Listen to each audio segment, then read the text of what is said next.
We are approaching our scheduled time, so let's go ahead and get started.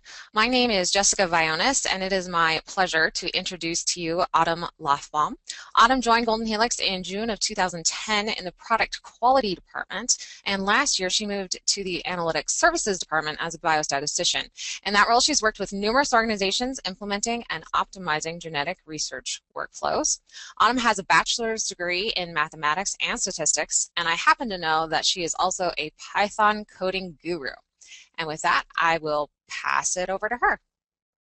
Thank you, Jessica. During the presentation today, if you have any questions that come up about today's topic, please type them into the questions pane of the webinar software.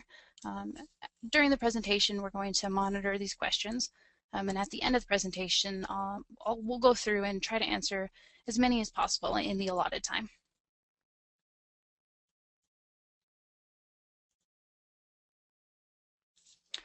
I'll begin today with a brief overview of sequencing study design using small families.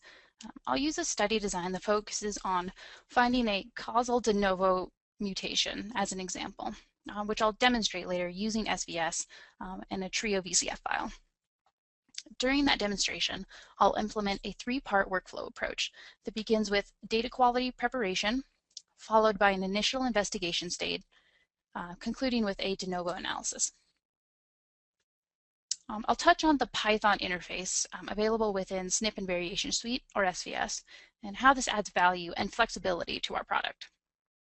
I'll conclude with an SVS demonstration of a complete de novo workflow analysis.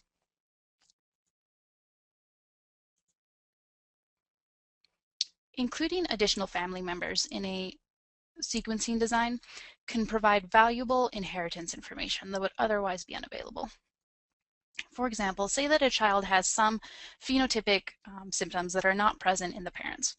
Sequencing performed on the child alone may provide information about the rare disease-causing variants, but you would be unable to confirm if the candidate variant was inherited from one of the parents or if it was a spontaneous or de novo mutation, the latter which may better explain the phenotypic discrepancies. This diagram represents the three-part workflow approach. Some primary and secondary analysis pipelines or tools perform some level of quality processing. Often this is minimal processing and it leaves a lot of low quality and low coverage variants in the variant call output. Eliminating these low quality variants narrows your list of candidate variants, and it can also remove a lot of the false positives that would otherwise remain in the final candidate set. From your high quality variant set, there are a number of different filtering techniques that you can use to further reduce your variant set. If your focus is on rare variants, which it will be today, you can use variant frequencies that are found in public databases to eliminate common variants. Removing silent mutations is another common step, along with using functional predictions to determine the most likely damaging variants. The analysis method that you use depends entirely on the structure of your study design and the characteristics of your disease phenotype. For example, de novo or spontaneous mutations found in an affected child, but not in unaffected parents, may be candidates for causal variants.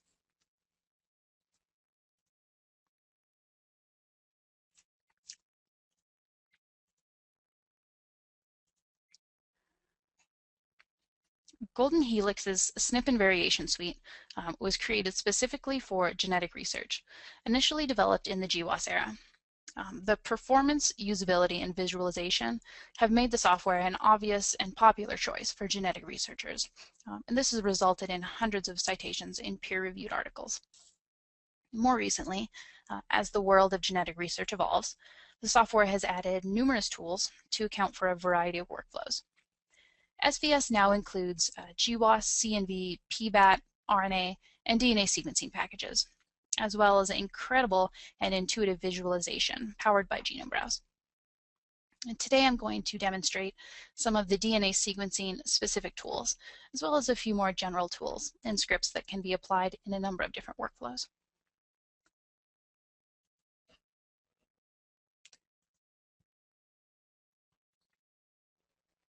Many customers of SVS are not directly using the Python interface, and some do not even realize that SVS has a Python interface. The powerful Python interface is actually available for all SVS users and allows users to develop scripts and access SVS-specific functional API. More commonly, this flexibility allows Golden Helix to develop new tools within a matter of days and provide these to our customers via our Python add-on scripts repository. For those of you in the audience who are SVS users, I'll demonstrate how you can use these scripts, some that are shipped in the software and others that were downloaded from the repository, in a family-based sequencing workflow. For those of you who are not users, you'll see a general de novo sequencing workflow that you can apply to your own data. And this kind of workflow can be performed outside of the software, although it may include several different programs, possibly manual filtering, and certainly won't be as easy.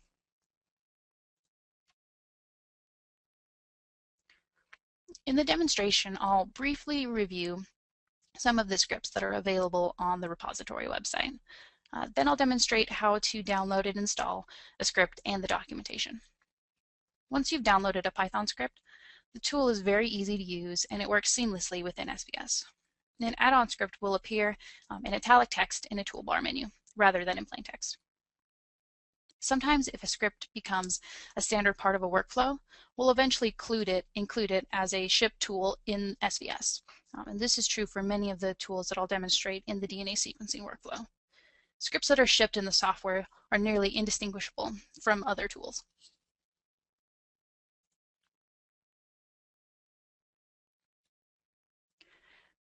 Today I'm demoing SVS 8.0, which will be fully available in January. Customers can opt into this release today by contacting our support team, and if you're not yet an SVS user but will be before January, we can get you set up with 8.0 as well. The dataset used in the demo has a de novo variant that we added in manually. Let me explain to you the background behind this mock example. Let's say that prior to any diagnosis, for other reasons, the family, let's say a couple and their daughter, underwent personal exome sequencing. The raw sequencing output was then processed for all three family members simultaneously through a secondary analysis pipeline. Let's say it was BWA and GATK. At some point in the daughter's life, she's exhibiting symptoms that are not observed in the parents, including fainting spells, heart palpitations, and dizziness.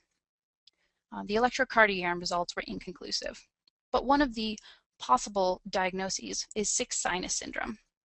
According to the American Academy of Family Physicians, diagnosis of sick sinus syndrome can be difficult because it has non-specific symptoms and elusive findings on electrocardiogram or Holter monitors. Since the sequencing data is available, we're going to look for genetic support for this diagnosis in the VCF file. As a disclaimer, I'd like everyone to keep in mind that we are not medical doctors. This is a fake example, and it's simply meant to demonstrate the capabilities of our software products.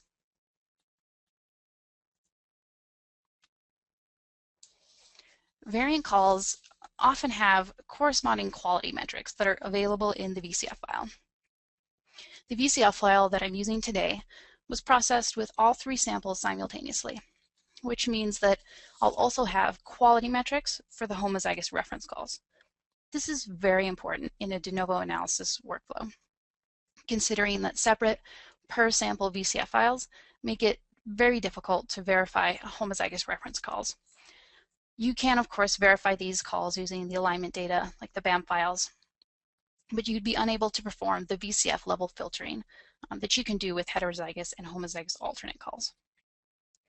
In the data quality preparation stage, I'll demonstrate how to visualize read depth and genotype quality in the form of a histogram. And I'll also use the allelic ratios to determine appropriate variant calls. Okay, so now I'll move over to the software. I already have a project that has that VCF file that I was discussing imported. All of the three samples were in one file, and when I imported, I chose to import the genotypes, the numeric encoded genotypes, and I'll explain these a little bit later. These are particularly useful in the sample collated portion of this example: the allelic depths, the read depths, and the genotype qualities. The first step that I'm going to perform is processing these allelic depths in order to find an alternate read ratio. If I open that spreadsheet, you can see that there are several columns for the 3 samples, and these cells contain comma-separated values. The first value in the comma-separated list corresponds to the number of reads that map to the reference allele at that location, followed by the number of reads that map to the alternate allele at that location. If there's more than one alternate allele, you'll see multiple values in this list. So the alternate read ratio is simply the number of alternate reads divided by the total number of reads. This gives us a really good idea of what type of calls should be distributed. So for example, an homozygous alternate call, we expect most of the reads to map to the alternate allele. Whereas for a homozygous reference call, we expect very few reads to map to the alternate allele, which means a very low alternate read ratio. So this tool is in the DNA sequencing menu. It's called Calculate Alt Read Ratio. And essentially what this is doing is just scanning the spreadsheet, and it's going to create another spreadsheet with a bunch of real valued columns.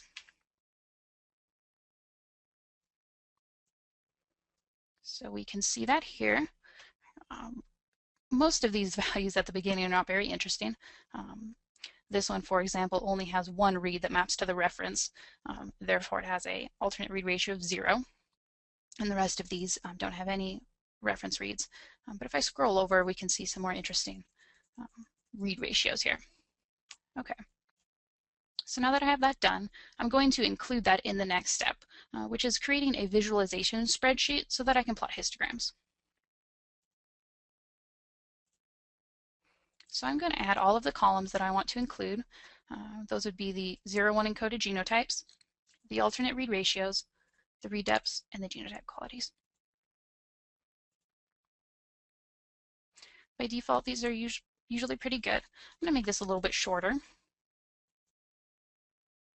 And essentially what this is going to do is it's going to transpose each of those spreadsheets that I selected and then merge them all together and group them by sample. So I'll have samples in my columns, and I'll have a value from each of these spreadsheets for each of the samples.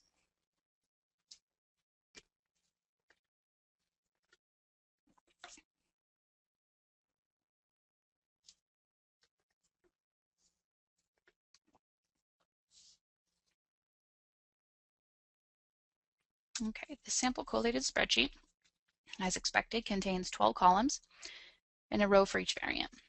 The first thing I'm going to do is plot the read depths. Since I only have 3 samples here, I'm going to go ahead and plot all of the read depths in one graph for each sample. Okay, so you can see here that the samples, the read depth distribution for the 3 samples looks pretty similar. I'm going to make the density a little bit finer. So we can see that there are a lot of reads here, our variant locations, that have very low coverage. If I zoom in a little bit, many of these reads, or many of these variant positions, have even 1, 2, or 3 reads. That's really a bulk of the data that is very low coverage and is not going to be useful when I'm confirming whether or not a variant call is accurate or not. So for this analysis, I'm going to go ahead and remove anything that has a read depth less than 15. So that's going to get rid of all of these variants. Let's do the same thing for genotype quality.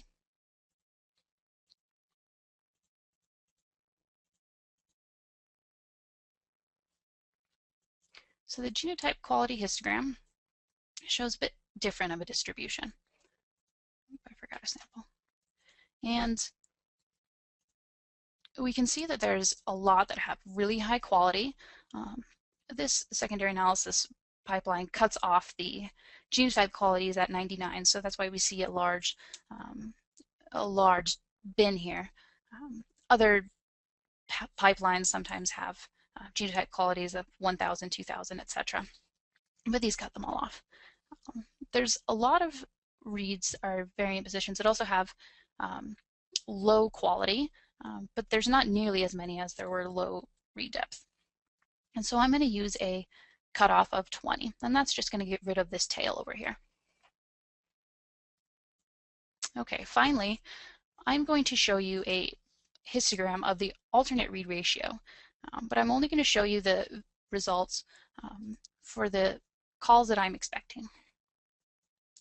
So I want to activate just the zeros and ones, and the ones and zeros, and the ones and ones. So what these mean, so a 0 corresponds to the reference allele, a 1 to an alternate allele. If there's a 2 in this encoding, it means that there's more than one alternate allele at that location. And those are not positions that I'm interested in, given that I'm looking for de novo variants. So I'm going to just look at these ones. And then I'm going to plot a histogram for that sample. As expected, this histogram has 3 main distributions, one around 0, one that centers in the middle, and another around 1. And if I color this by that genotype that I just activated, we can see that the definitions, the 0, 1 encoded genotypes follow our expectations. In other words, homozygous alternate genotypes, or 1, 1, have alternate read ratios that are very high. Heterozygous mutations, or 0s, 1s, and 1, 0s, mainly center around the middle here, although they have a pretty wide distribution. And then homozygous reference calls seem to group over here by 0. This is, of course, there's some that are over here, and those are we're gonna get rid of those with this filtering procedure. Okay, so now that I've determined appropriate thresholds for each of my filtering metrics, I'm going to go ahead and apply those. So if I open this genotype spreadsheet, this spreadsheet actually contains the variant calls for each of my samples. This is the spreadsheet that you want to perform all of your filtering from, all of your analysis from. Most of the steps that you're going to do in the workflow are going to be performed from this spreadsheet. So filtering based on VCF file quality metrics allows me to take those values and remove the ones that are low quality. So for read depth, I want to keep them if they have at least 15 reads. If a call has at least a quality of 20, I want to keep it. And for the alternate read ratio, I'm going to perform this advanced Rafal filtering. And this will let me specify different thresholds for the different call types. So for homozygous reference calls, I want the alternate read ratio to be low, particularly or specifically under 15%.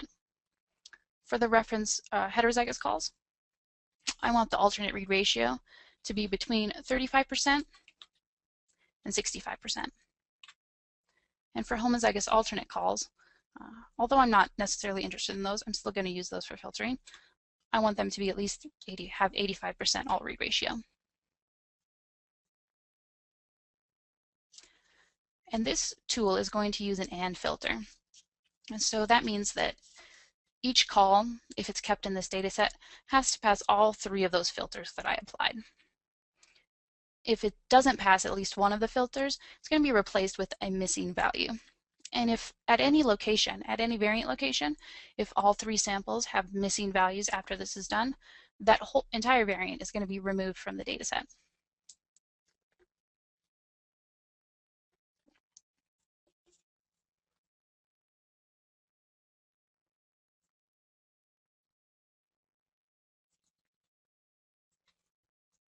So this is the resulting spreadsheet. We can see that over half of the variants were removed from this data set. I only have about 136,000 remaining. I'm going to go ahead and make a subset and then rename this.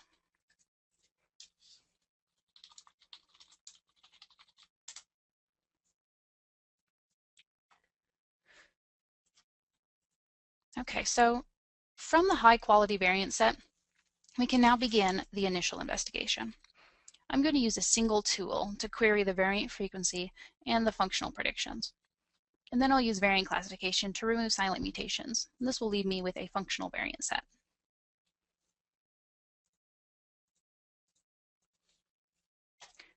So that all-in-one tool is called Annotate and Filter Variants. And from this tool, I can select any sort of data source.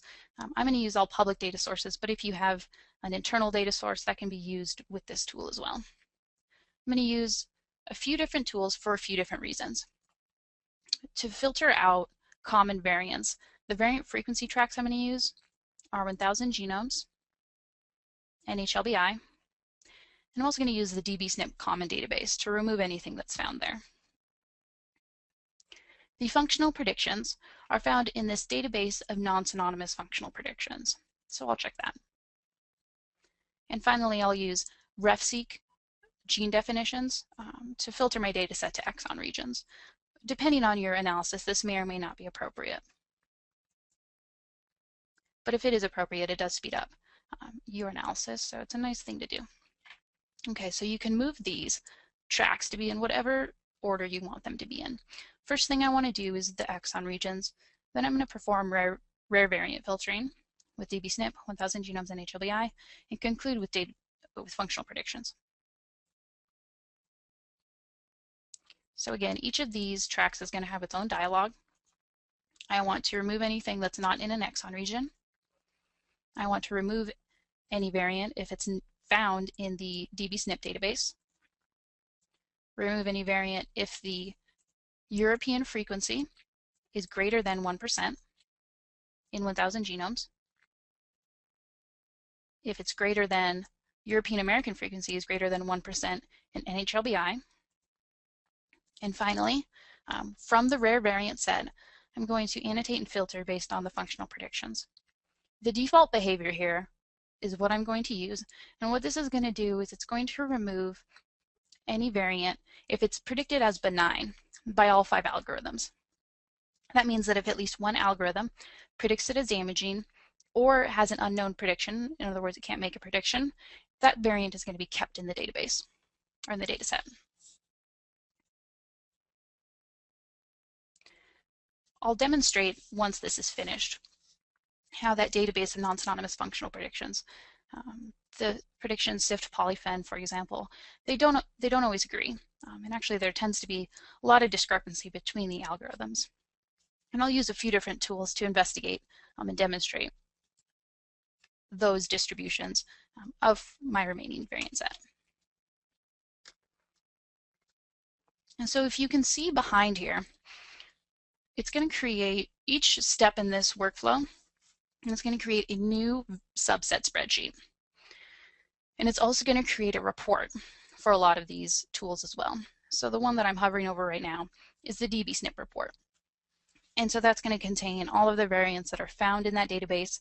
It's going to give you all of the information that's found in that data source. Of course, the subset here is going to contain all of the variants that are not in the database. But for 1000 genomes, some of those variants might actually be in the data source if they're at a low enough frequency, and they might be kept in the data set as well.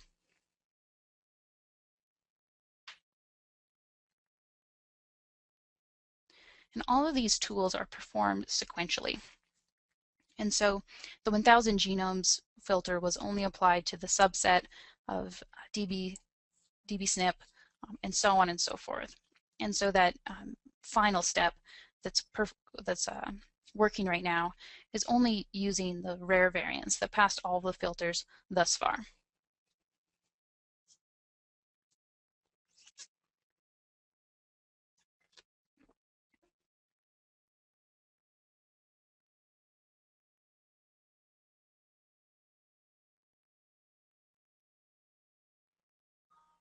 Okay, so you get a summary here of what happened.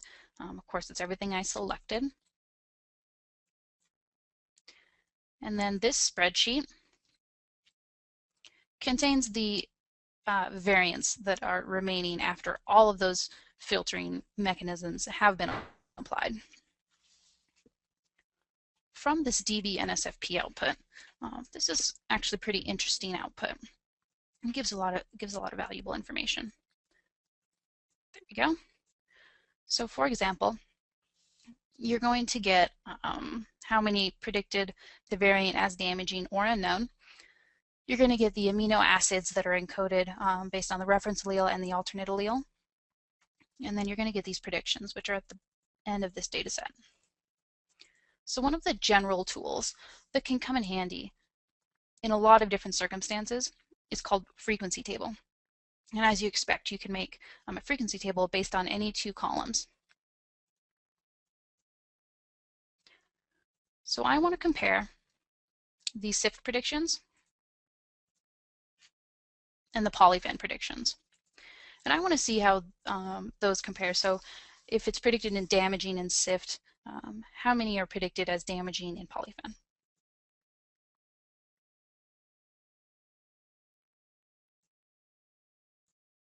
So I'm going to make this a little bit bigger so we can see the whole screen. So some of these are missing, of course, but when polyven predicts a variant as benign, sometimes these are missing in SIFT. Sometimes these are predicted as damaging. So 287 of these, the polyven said are benign, are actually predicted as damaging in SIFT. And about 1,000 times they agree, or 1,000 variants they agree on in terms of both being benign. If polyven predicts it as possibly damaging, about half of the variants are predicted as damaging by SIFT, and the other half are predicted as tolerated. So since SIFT only has two different predictions here, that makes sense. And if polyven predicts it as probably damaging, which is the strongest prediction, most of these agree. So 700 of these agree in terms of SIFT agrees with them. But again, 246 of these SIFT thinks are tolerated. So there's a lot of discrepancy between these algorithms. And finally, since I have 5 different algorithms, I'm going to show you a really neat way to visualize columns in a plot. And this is called column-wise Venn diagram. What I can do here is I can add all 5 predictions. And this tool works with up to 5 different columns. And I'm going to just look at damaging variants. So SIFT damaging, polyven damaging, mutation taster disease causing, mutation assessor functional, and fathom damaging.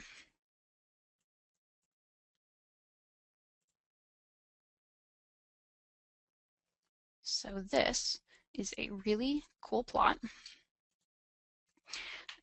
Again, this is a Venn diagram of the 5 different prediction algorithms of my remaining variants. So I only had about 2,000 or so remaining variants. And how many of those are predicted damaging by each one. Fathom, as you can see, only predicts 483 of my remaining variants damaging. Compare that to polyven or mutation taster. These predict about 3 times as many variants as damaging. So Fathom certainly is a lot different than the other ones, you can, as witnessed here. And the very center here is the where all 5 of these shapes cross, and so 152 variants, or 6.3% of them, predict the variant is, or 152 are predicted as damaging by all 5 algorithms. Okay, so this tool can be used on any number of columns. It's nice to use on these predictions since we know they don't always agree. But again, this is a general tool that can be used in a number of different ways. Okay, so from my genotype spreadsheet, I'm going to remove those silent mutations. Since I already performed DB-NSFP filtering, there shouldn't be too many left, but it's still a nice step to perform, just in case there are a few hanging around. That tool is called variant classification. And the default behavior here is going to remove anything that's predicted as synonymous or unknown in the coding variant classification report. You could also use the variant classification report to filter on things like intronic, exonic, etc. But the default behavior here is what I want to do. Okay, so this tool is going to take a little bit of time. If you're performing this on your own data and you have more variants, this can certainly be the bottleneck in your analysis. So in the meantime, we are going to perform a poll. But first, after this is done, I'll have my variant set that's ready for analysis. The analysis I'm going to perform today is a de novo analysis. So I'm going to look for homozygous reference calls in the parents and heterozygous call in the child. But there's a number of other different inheritance patterns you can look at. You can do, if you have more samples, you can do things like case control filtering or collapsing-based analysis like CMC or KBAC. But today, since we're focused on small n, we're looking for de novos. But we're curious as to what you are performing. So I'm going to go ahead and pop this up. So what kind of mutations do you most commonly look for? This is a multi-select dialog, so go ahead and select as many as you normally look for. And I can actually see these coming up, so that's pretty interesting. And I can see how many people are done. So I'm going to give you a minute or so to finish voting.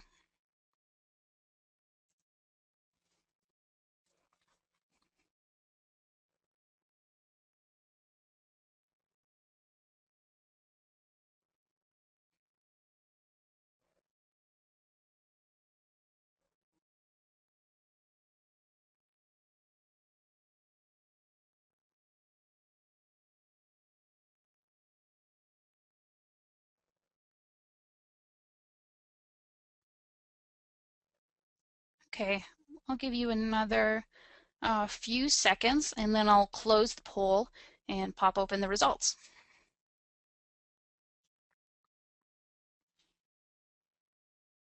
Okay. Okay, so most of you, which this has worked out pretty well, are most commonly look for de novo variants. Compound heterozygous and recessive also popular, and 15% this is inapplicable, and 15% look for other types of mutations. Okay, great. We're going to go ahead and jump back to the software.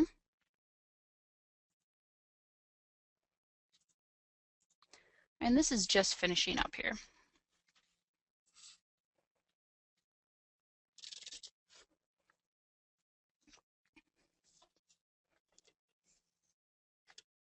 We're going to get a report.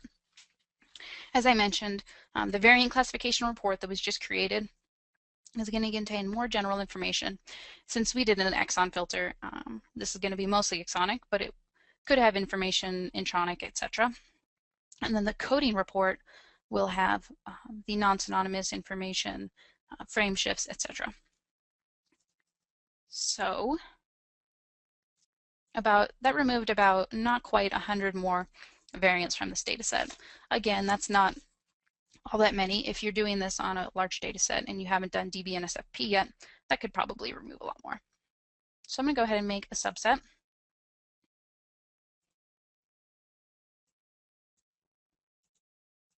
And I'm going to rename it.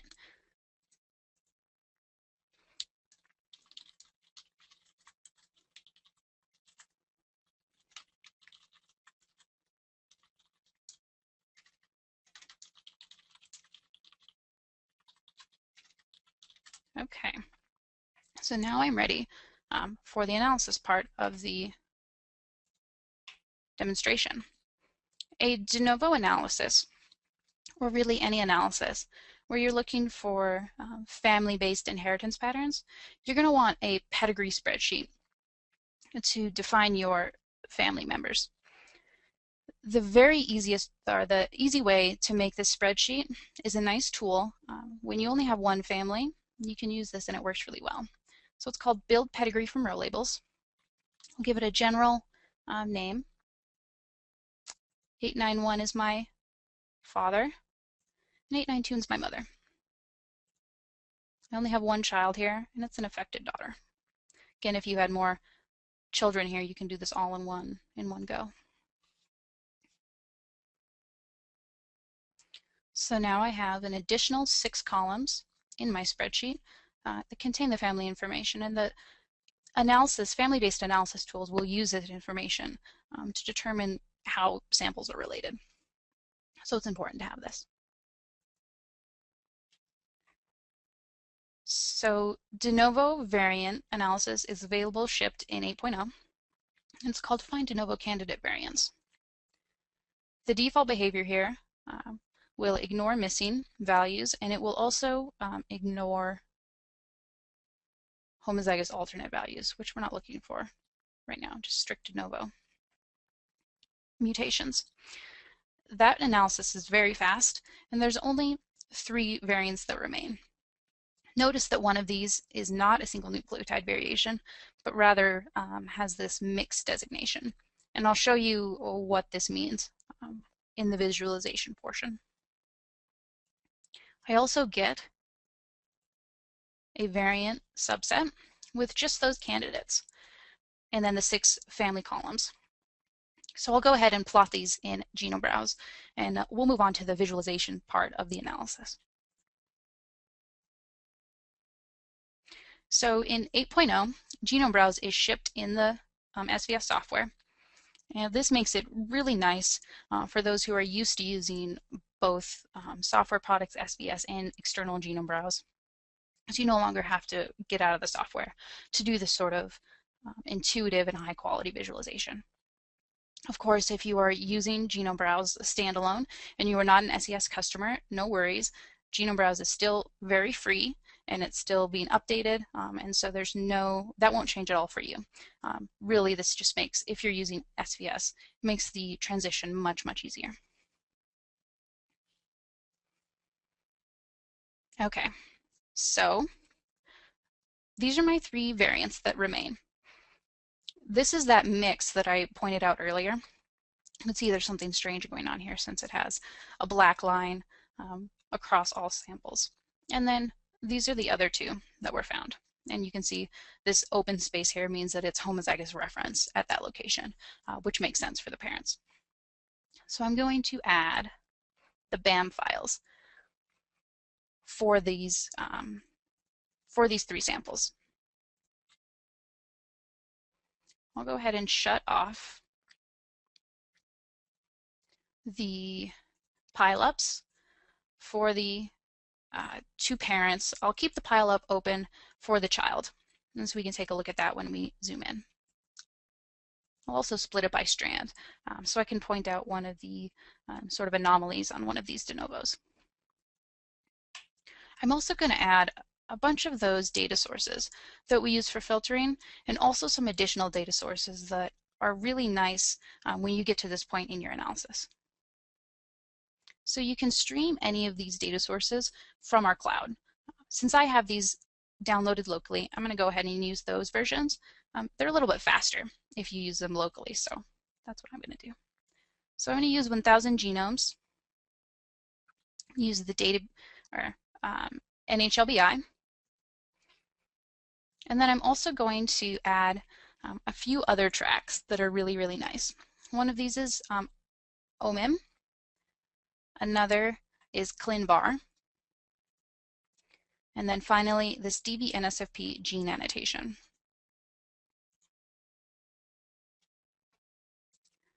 ClinVar provides a public archive of reports of the relationships among human variations and phenotypes.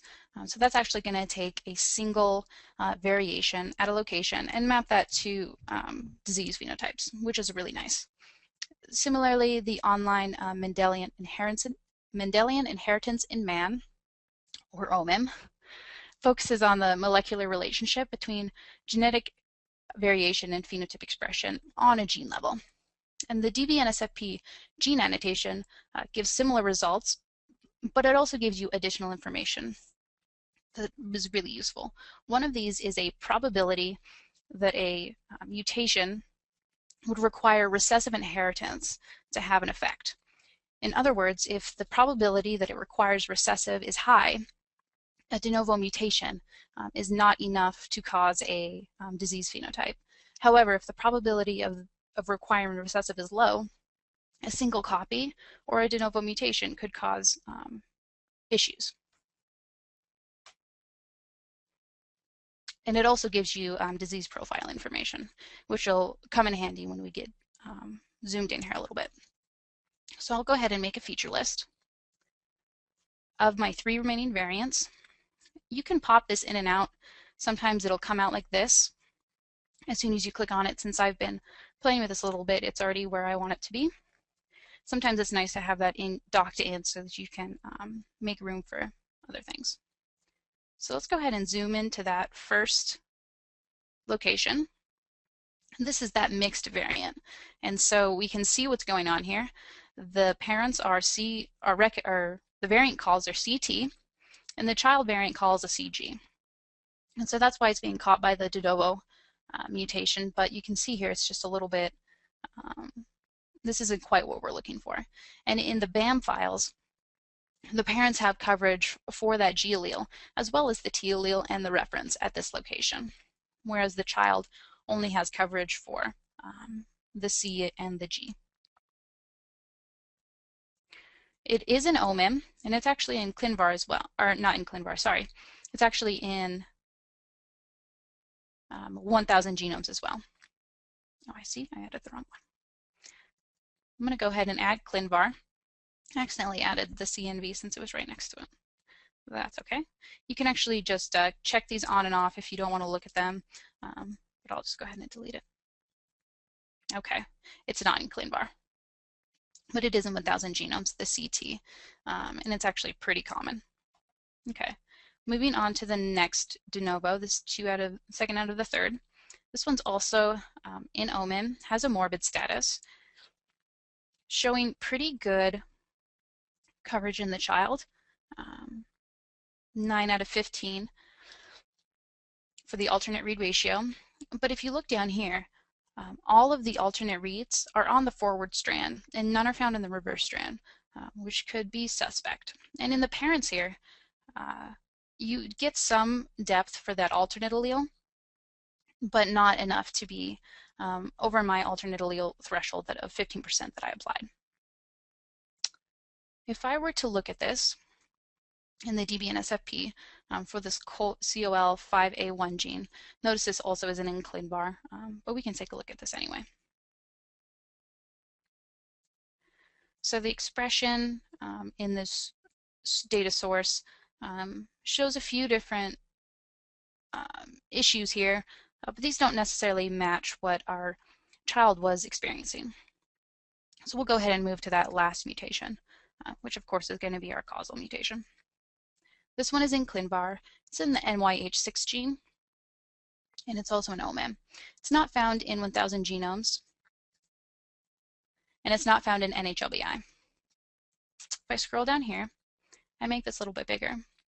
It's showing good coverage in the child, a really good heterozygous mutation.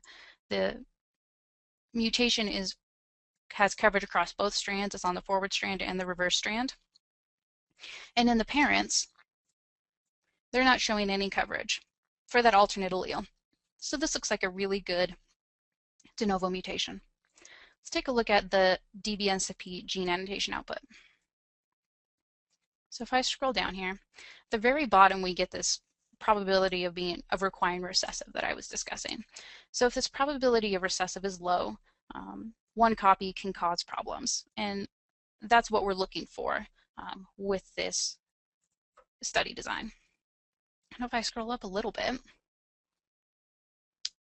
we can see that the disease description says that defects in this gene cause susceptibility to sick sinus syndrome, which of course is one of those possible diagnoses that we discussed when I was setting this example up.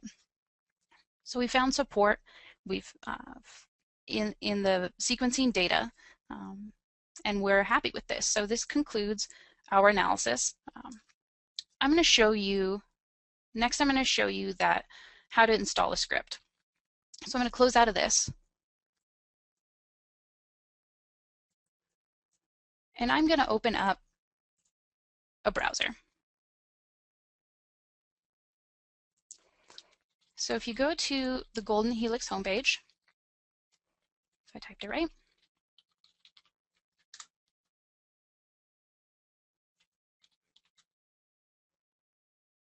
You can access our scripts repository from this resources menu. So you can see we have many scripts on this in this repository. Some of these are shipped in 8.0 but weren't shipped in previous versions, so they're still up here. Some of these are analysis tools, so non-parametric association testing. Some are filtering tools. Some are import tools. We have a lot up here that perform sort of one-off tools. Okay, so we're going to go ahead and download frequency table. You remember that I used this in part of my workflow in sort of an investigative stage. You can take a look at the documentation by opening up this PDF. This recommended directory location, I'll explain this to you here in a little bit, but essentially since this recommends putting it in the scripts menu or in the scripts folder, that means it was available in the scripts menu. And down here you'll get some information on how to use the script. Depending on the type of script, you might get information about the test statistic, how that was calculated, or anything else that makes sense to put into the documentation. Downloading the script is easy. You just click on it, you enter your email address, and the download will begin automatically. If you've downloaded anything on our website before, or viewed any webcasts or had any activity, all you need to do is enter your email address. You don't have to have a password or anything else to download any of this material. If you haven't downloaded anything yet, you will have to register. It's very basic, just some basic information. And then following registering, again, all you have to do is enter your email address. So I've downloaded it. It's in my downloads folder. I can go ahead and go back to SVS. To install it, you have to open your user scripts folder. The easiest way to do this is from your toolbar. You can open your user scripts folder. So this user scripts folder has a specific directory structure that corresponds to the structure of the software. So in here, I have the toolbars that you see, or the menus that you see on this main SVS toolbar. So you've got tools and import, etc. Anything you put in here can be used in accessed through one of these menus. Again, if I go into a spreadsheet submenu, this corresponds to all of the menus that are available when you open a spreadsheet. So if I go to scripts here, you can see that's already there since I've already used it. But essentially all you have to do is go to my downloads and then drag it right into this folder. And as soon as you do that, it will be available from any spreadsheet that you open. So it's as easy as that, and they work seamlessly within SVS, and they really do offer a lot of flexibility.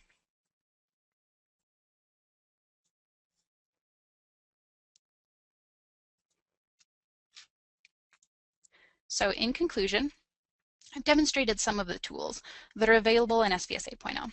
Again, if you don't have access to these tools because you're using an older version of the software, just contact us and we'll send you the scripts and their documentation.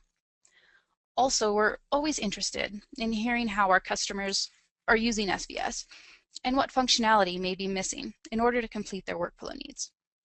If something pertinent is missing from the software, I invite you to contact us to start that discussion. And finally, a month or so ago, I gave a webcast regarding automated workflows. These are made entirely possible by the Python interface in SVS.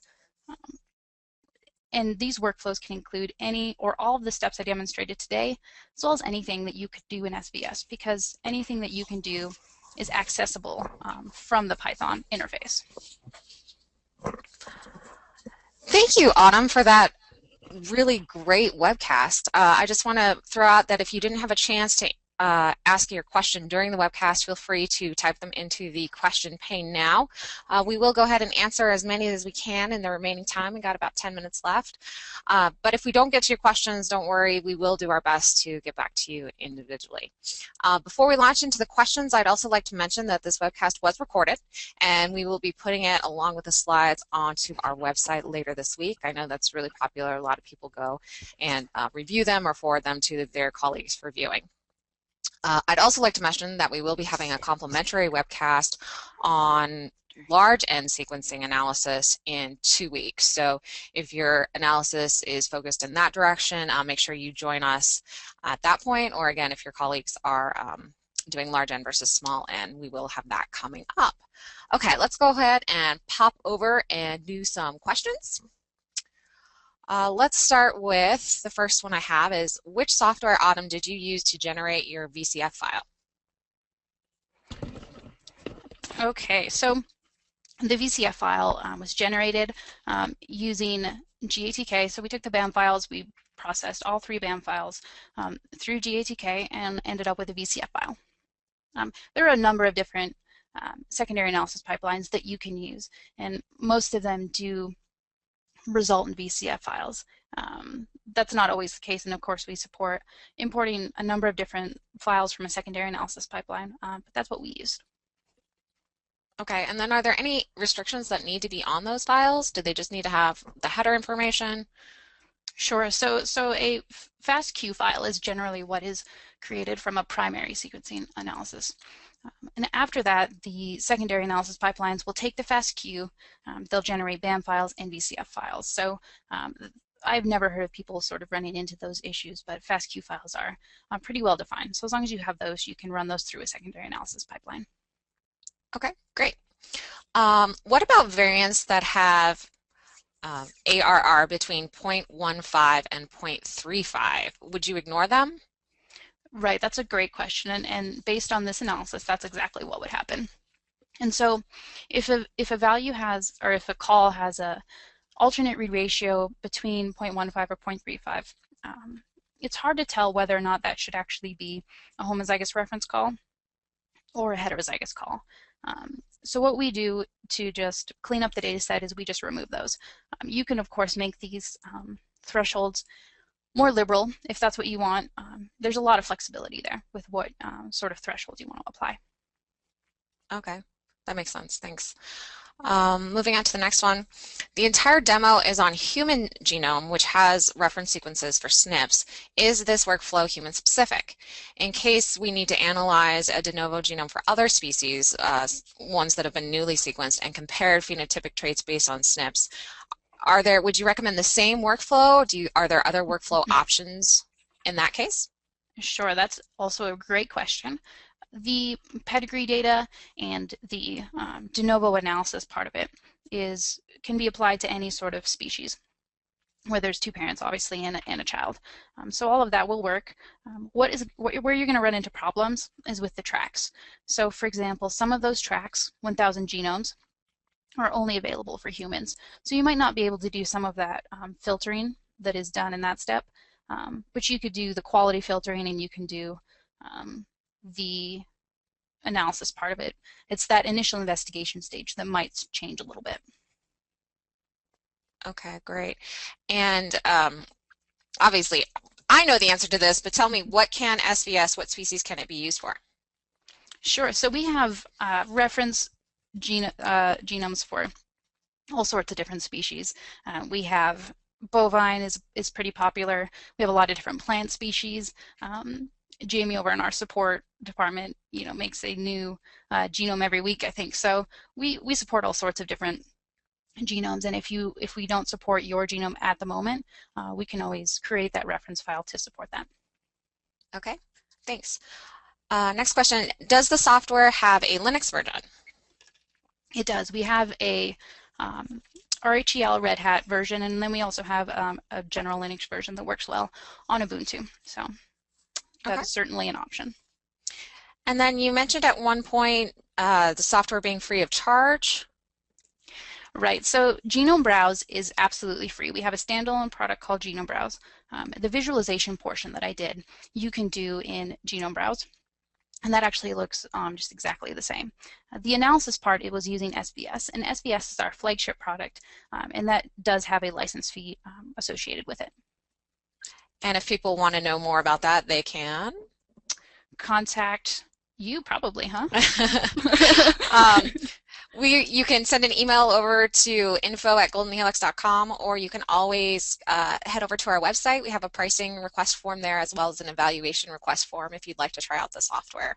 So we would be happy to show you all about SVS that way. Okay, next question. Do we offer any services for the analysis of data? We do. I actually work in our analytic services department, and so you can go ahead and contact us if you're interested in that. We perform a variety of different services. There's information on our website about that too. So yeah, short answer is yes. Okay. In your opinion, what constitutes a small n versus a large n? Like, how would you classify, for example, 30 trios? Sure. So with the trio de novo workflow, you can actually, when you run that, I got an output spreadsheet that was just for the one child. If I had multiple trios in my spreadsheet, that would actually have a column for each different child. So you can process all of those children, all of those trios in one go. What we really mean when we talk about small n versus large n is more sort of family-based versus larger case control-based. So in the following webcast, we'll have a large data set where the samples aren't related, but some of them have a disease and then some of them don't, and they all have the sequencing data. So that's really what we mean there. Family-based workflows are all the same, regardless of how many trios you have. Okay, thanks. I think that makes sense, to me at least.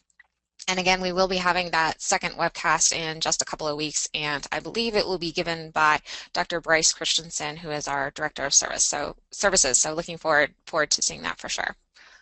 I think we have time for one last question. Can the software be used through batch processing codes? And can you create your own Python scripts and incorporate them into SVS? So absolutely, we have that Python interface. It has a shell, and it also has an editor built into the software so that you can edit scripts directly from your toolbar menu and then run them, right after you edit them. And then from the shell, you can do all sorts of command line type data processing. So all of that's available, and really, if you have some experience with Python programming, it's very straightforward to use.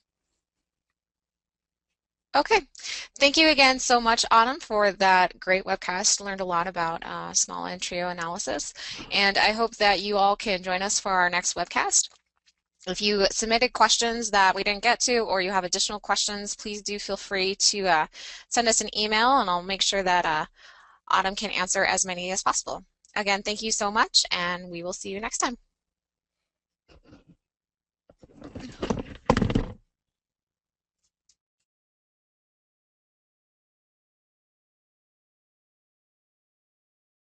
The organizer has ended the session, and this call will be disconnected.